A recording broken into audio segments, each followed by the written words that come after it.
Bonjour, ici Marine du blog marinecats.com. Faites-vous partie des 30% qui se font avoir? On en parle dans cette vidéo. Alors, on peut tous se faire avoir à un moment donné ou à un autre et s'en rendre compte plus ou moins rapidement.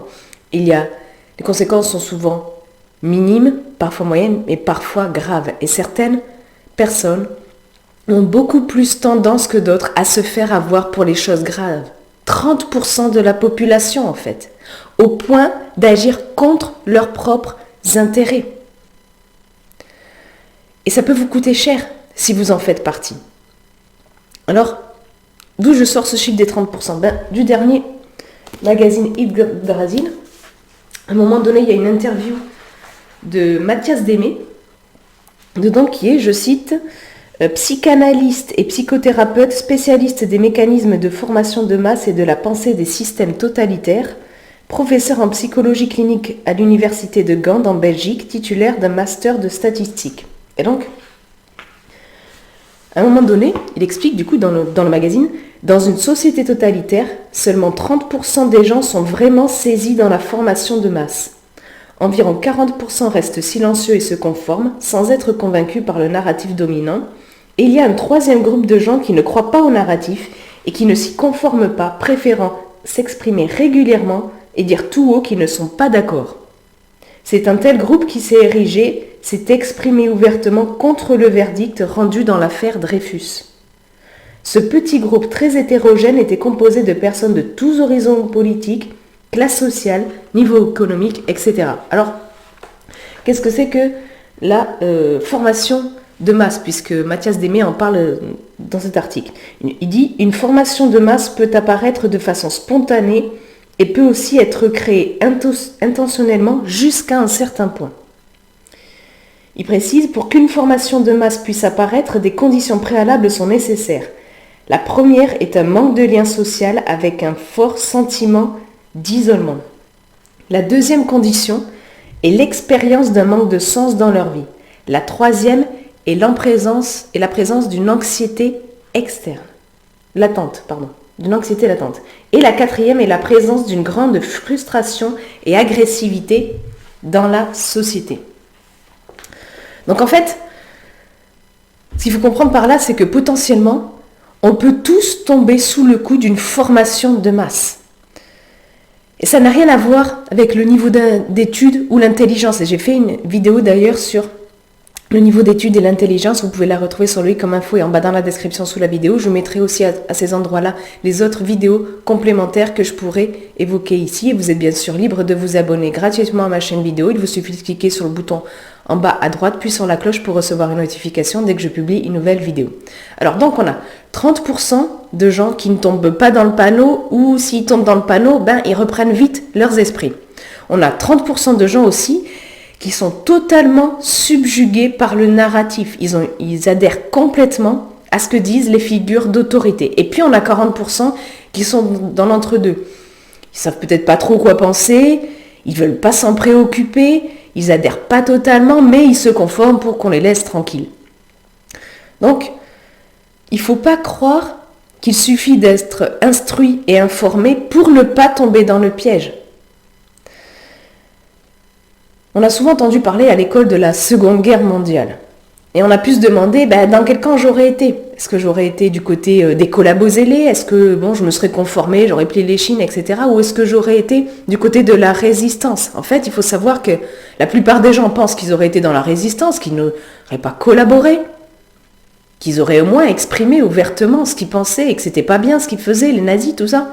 Mais en fait, une poignée seulement de Français se sont élevés contre le régime nazi, contre le régime de Vichy, et sont entrés en résistance de façon active, ou au moins par l'expression, par le fait de plier le moins possible face à l'oppresseur. Et une grande majorité des gens, une fois que la guerre a été finie, on dit « Ah, on ne savait pas, on ne pouvait pas savoir, etc. » Depuis, on a une multiplication des médias. L'information est beaucoup plus facilement accessible. Alors on peut se dire, on est prémunis alors. On est prémunis de retomber dans des choses comme ça horribles, comme le totalitarisme, le fascisme, l'autoritarisme, etc. Eh bien non. En fait, la diffusion et l'accessibilité de l'information, même si elle est aisée, ne suffit pas à éviter qu'une société bascule dans le totalitarisme. Et on peut le voir avec l'expérience de Milgram qui a été effectuée dans les années 1960. En fait, dans cette expérience, on demandait aux gens, il y avait une figure d'autorité qui demandait à une personne, bon vas-y, envoie une décharge électrique à cette personne-là si elle répond faux. Voilà, ça consistait en ça. Eh bien, il s'est avéré que la majorité des gens a obéi, a envoyé une décharge électrique à l'autre personne quand elle répondait faux. Et même si cette personne-là montrait des signes de grande souffrance, la majorité continuait à lui envoyer des décharges électriques. Elle se soumettait à la figure d'autorité. En 1963, il y avait 62% des gens qui se soumettaient à la figure d'autorité, qui envoyaient des décharges électriques, même si elles voyaient que ça faisait très mal. Alors on peut se dire, ouais, mais c'était dans les années 1960, etc. Cette expérience a été reconduite en 2010. C'est passé sous la forme d'un documentaire sur France 2. Il y avait une présentation de Tanya Young. Et là, tenez-vous bien, on tenait à 80% des gens qui se soumettaient à la figure d'autorité, qui commettaient des choses que, normalement, généralement, on auraient dit « Ah non, moi je ne ferais jamais ça ». Au cours de la Seconde Guerre mondiale, il y a beaucoup de gens qui ne se sentaient pas coupables, alors qu'ils ont commis et participé à d'horribles choses. Ils ont dit « moi j'ai juste obéi », un peu comme Adolf Eichmann, qui disait, lui se chargeait d'optimiser la circulation des trains, de faire en sorte que tout aille bien, qu'ils arrivent à l'heure, etc. Mais dans ces trains, il y avait des juifs qu'on envoyait dans des camps. Il disait, moi j'ai fait juste mon boulot, j'ai juste fait en sorte de bien optimiser les trains, tout ça, de faire en sorte qu'ils arrivent à l'heure. C'est ce qu'Hannah Arendt, la philosophe, a appelé la banalité du mal. Parce que fondamentalement, cette personne-là, personne disait que c'était une mauvaise personne. Et pourtant, elle a commis des choses, elle a participé à des choses horribles. Donc, obéir aux ordres ne dédouane pas. Il y a eu les procès de Nuremberg suite à la guerre, où il y a par exemple des journalistes qui ont été mis au banc des accusés et qui ont été condamnés, parfois à mort. Il y a eu des médecins aussi, parce qu'ils ont participé à des choses horribles, des expériences sur les gens alors qu'ils n'étaient pas d'accord. Et c'est de là qu'est issu le consentement libre et éclairé notamment. Donc, ne croyez pas parce qu'on vit dans une société moderne qu'il n'y a pas de risque de tomber dans ce genre de trucs affreux comme le totalitarisme, l'autoritarisme, le fascisme. Alors comment faire pour ne pas tomber dans les 30% qui sont soumis, dans les 40% qui sont léthargiques, mais grossir le rang des 30% qui, eux, entrent dans la résistance, expriment leur désaccord, font de leur mieux pour ne pas se soumettre. Eh bien, vous devez d'abord garder à l'esprit que vous pouvez vous faire avoir. Vous devez ensuite sortir de la peur. Les 30% qui se soumettent et qui adorent au narratif sont souvent submergés par la peur, sur ce domaine-là, sur lequel le narratif et la formation de masse se concentrent. Alors je vais vous donner ils peuvent vraiment tomber pour des trucs vraiment qui paraissent illogiques, incohérents. Je vais vous donner des exemples pourris. Mettons, aux infos, on dit « Ah, il y a une girafe qui a été aperçue dans la ville de Beauval. » Bon, et il y a quelqu'un qui va dire « Ah, si ça se trouve, il y a de fortes chances qu'elle soit échappée du zoo, parce qu'à Beauval, il y a un zoo. » Et puis à la télé, les figures d'autorité, tout ça, ils disent « Mais non, c'est n'importe quoi de dire ça, mais n'importe quoi, la girafe, elle peut pas venir du zoo, mais vraiment, rien que de le suggérer ou de le penser, c'est vraiment du grand n'importe quoi, c'est vraiment nul, il faut vraiment être bête. » Et les autres, les 30% soumis qui vont dire « Oui, il faut être bête, c'est n'importe quoi, Et si plusieurs mois après on dit « Ah, la girafe qui s'est trimballée un peu partout en France, en fait, elle venait bien du zoo de Beauval. » Et pour autant, ces 30% ne vont pas remettre en cause tout ce que les figures d'autorité vont dire par la suite. Si les figures d'autorité disent « Ce produit, il marche, il est super efficace, il vous protège. » Alors les personnes, elles prennent ce produit super efficace qui les protège. Puis au bout d'un moment, on se rend compte que ça ne les protège pas. Alors, les figures d'autorité, ils disent oui, ce produit ne fonctionne pas aussi bien qu'on pensait parce que c'est à cause des personnes qui ne l'ont pas pris. Et ce qu'on a déjà vu dans l'histoire, des produits qui ne fonctionnent pas pour des personnes qui ne l'ont pas pris, à cause des personnes qui ne l'ont pas pris. Je veux dire, si on vous dit, mettez cette crème solaire, elle vous protège à 100% des coups de soleil, ou 99%, ou je ne sais quoi. Bon, vous la mettez, pim, vous vous retrouvez avec une brûlure. Vous avez attrapé un coup de soleil, et vous dites, ah, c'est à cause de toi là qui n'a pas mis de crème solaire. T'as pas de coup de soleil, t'as pas mis de crème solaire, mais c'est à cause de toi que ma crème solaire n'a pas marché. Bon, voilà, je vous ai dit, c'est des exemples pourris et tout. Mais Ces gens-là, ces 30%, tellement pris dans leur peur, la peur qui vraiment annihile la capacité de réflexion sur les domaines concernés, suivent le narratif, même si c'est pas logique, même s'il n'y a pas de cohérence et de logique entre ce que les figures d'autorité disent et ce qu'elles font.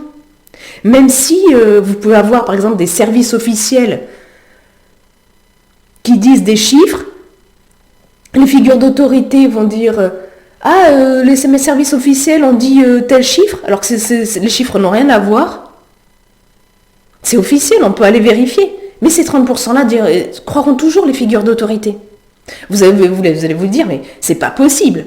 Elles vont bien se rendre compte. Puisque c'est pas logique, c'est pas cohérent, on peut vérifier les infos, ça ne correspond pas à ce qu'ils disent. Eh bien si. Si, ça marche pour certaines, ils sont tellement subjugués, tellement pris dans la peur sur ce truc-là que plus de capacité de réflexion. Donc il faut vraiment, vraiment faire attention et retrouver votre capacité de réflexion, l'entretenir. Développer votre sens critique, faire appel à votre bon sens. J'ai fait des vidéos sur ces sujets-là. Il faut aussi savoir de quel bois vous êtes fait. J'ai fait une vidéo aussi sur ce sujet. Et de quel bois vous voulez être fait. Quel genre de personne vous voulez être. Soumise, léthargique ou résistante. Il y a vraiment des choses graves. Il faut aussi faire savoir la part des choses. Savoir faire la part des choses. Et ne pas tomber dans l'obéissance aveugle, mais faire preuve de capacité de discernement. Là aussi, j'ai fait une vidéo à ce sujet-là. Et puis, il faut bien prendre en compte aussi le fait que, de façon générale, si vous êtes trop sensible au regard des autres, vous avez beaucoup plus tendance à suivre la masse, à suivre les figures d'autorité. J'ai fait une vidéo sur comment être moins sensible au regard des autres. Et vous pouvez notamment être moins sensible au regard des autres si vous développez une bonne estime. Si votre estime est trop basse, vous êtes trop sensible au regard des autres et vous avez beaucoup plus tendance à faire partie des 30% qui sont soumis. J'ai fait une vidéo sur 6 signes qui vous indiquent si votre estime est trop basse. Vous la retrouvez en bas dans la description sous la vidéo où je vous mets aussi un lien vers mon livret dédié à l'estime de soi que je vous offre avec plaisir si vous souhaitez creuser le sujet. Donc, suivez aussi votre boussole intérieure un maximum du temps. Surtout pour les choses importantes. Vous demandez-vous si c'est logique, s'il y a la logique là-dedans, est-ce qu'il y a de la cohérence, surtout vous voyez que les figures d'autorité cherchent à former de la division dans la population, cherchent à pratiquer la ségrégation, à séparer les populations en 2 ou plusieurs groupes, même si ça vous paraît logique de pratiquer la ségrégation et la discrimination sur une partie de la population à la base. Creusez quand même, parce que vous pouvez être soumis à une certaine forme de formation de masse, justement. Et puis, évidemment, soyez d'autant plus vigilants que vous avez tendance à suivre assez aveuglément les figures d'autorité, sans les questionner. Et vous, dites-moi d'ailleurs dans les commentaires ci-dessous, est-ce que c'est votre cas? Est-ce que vous avez tendance à suivre les figures d'autorité sans trop questionner, vous leur faites confiance? Partagez ça dans les commentaires ci-dessous et dites-moi aussi dans les commentaires qu'est-ce que vous pourriez mettre en place, changer, modifier pour faire en sorte d'avoir moins de risques d'être soumis à la formation de masse et de faire partie des 30% qui sont subjugués, qui n'arrivent même plus à réfléchir. Partagez ça dans les commentaires ci-dessous. Puis si vous souhaitez creuser le sujet de cette vidéo, je vous ai mis un lien sous la vidéo vers l'article beaucoup plus complet lié à cette vidéo. Et puis si vous avez aimé cette vidéo, cliquez sur le pouce en l'air présent juste en bas à droite, ça m'encourage. C'est surtout ça faire connaître cette vidéo à des gens que ça pourrait aider. Si vous en avez comme ça dans votre entourage, des gens qui, vous voyez, qui sont soumis aux figures d'autorité, qui perdent toute capacité de réflexion, partagez cette vidéo avec elles. Et puis comme je vous l'ai dit plus tôt, vous êtes libre de vous abonner à ma chaîne vidéo. Il vous suffit de cliquer sur le bouton en bas à droite, puis sur la cloche pour recevoir une notification dès que je publie une nouvelle vidéo. Sur ce, je vous souhaite une excellente journée. Soyez vous-même et prenez soin de vous. À très vite.